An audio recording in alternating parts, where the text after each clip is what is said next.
Hello and welcome. Happy Thursday. Eric and I will not be doing a full show this weekend, but before we hit the weekend, I wanted to pop in and give you my quick thoughts on three new movies that are opening in theaters this weekend.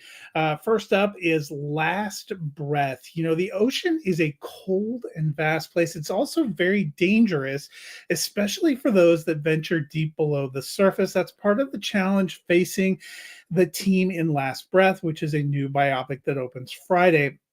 In 2012, Chris Lemons and his colleagues dove 300 feet deep in the North Sea.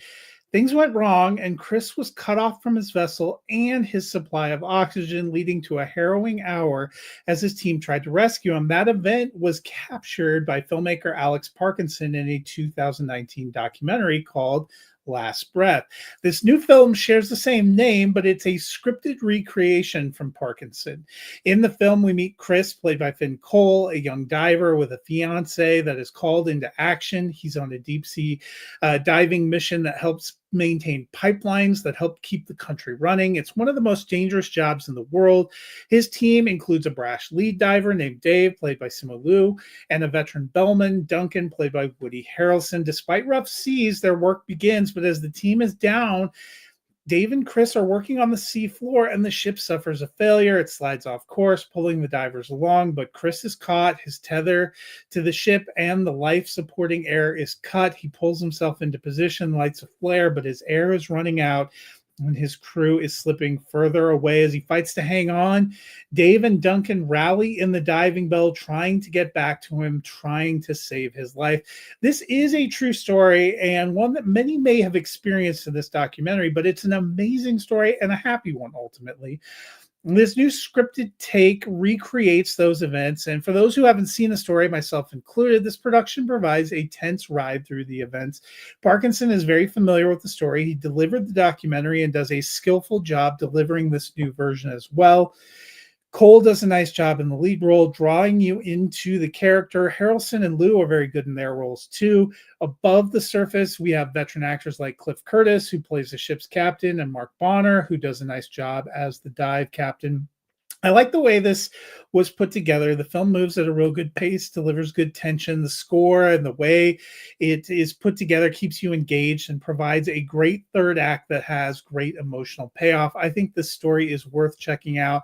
Last Breath opens nationwide on Friday. I am giving it a thumbs up. I enjoyed this one a lot. Next up, another movie for Friday, My Dead Friend Zoe. It's tough to serve our country overseas. You don't see and do a lot of things, you see and do a lot of things that leave a lasting impact. But the trauma from that experience doesn't really end when you return home. That's been the case for thousands of our troops in recent years. Often the adjustment away from the battlefield is that final hurdle they can't overcome. This new film, it's very clear that is something personal to our director, Kyle Houseman Stokes, because it's based on his experiences and on his friends who served. He worked on the screen story and the script, and you can feel that deeply emotional connection in the way the story comes to life. We focus on Merritt, Sonequa Martin Green, and Zoe, played by Natalie Morales, who are best friends and soldiers at the front. We're introduced to them in Afghanistan in 2016, but we quickly spin to the present, where they are at a support group for soldiers with PTSD, except they aren't both there. Only Merritt is actually there, but she still sees and interacts with Zoe, and it's crippling for her. Merritt's forced into therapy because of an incident at work, but she really remains closed off, much to the dismay of her leader, Dr. Cole, played by Morgan Freeman. He refuses to sign off on her court papers until she does the work, but Merritt is trapped by the past and the literal manifestation of her friend Zoe. But that's not her only issue. Her mother, played by Gloria Rubin, is also pressing her to help with her grandfather, Ed Harris, an Army veteran and a hero of hers who has memory issues and increasingly can't live on his own. She loves him. She can't take the idea of sending him to a facility, but her mother's set on that plan, forcing Merritt to take sides. All the while, she's really plagued by memories of the past and regret regarding her friend. This is really a journey about whether she can learn to open up before it's too late. Sometimes I get surprised by movies. I see a lot of movies. I review a lot of movies. My Dead Friend Zoe played at festivals in 2024. But I didn't really see it until I caught a screener in preparation for its wide release. I didn't really know anything about it, but what I saw blew me away. There is a beauty and an emotional depth to this film. I love the way it was put together, and I just couldn't believe how effective the storytelling was in the film. Martin Green is great in the lead role. Her performance really helps carry this film in a beautiful way. I enjoyed how she played off other characters too. Her back and forth with Morales was deeply affecting. Morales also beautiful in her role too. I enjoyed all the supporting characters. The journey of the film is worth taking, but it is the third act which packs the biggest emotional wallop and also the most reward. I was incredibly moved by what I saw, and so far, this is my favorite movie of the year. I hope that you take a chance to go see it when it opens on Friday. I'm giving it a strong thumbs up. I just loved what I saw. Last but not least, another film that is opening on Friday in nationwide is Riff Raff. You know, families are complicated, and that's definitely a clear takeaway from Riff Raff. It focuses on two families who intersect in surprising and violent ways. We are first introduced to Vincent, played by Ed Harris. He's trying to enjoy a quiet New Year's Eve at his secluded cabin with his new wife, Gabrielle Union, and his stepson, DJ, played by Miles J. Harvey.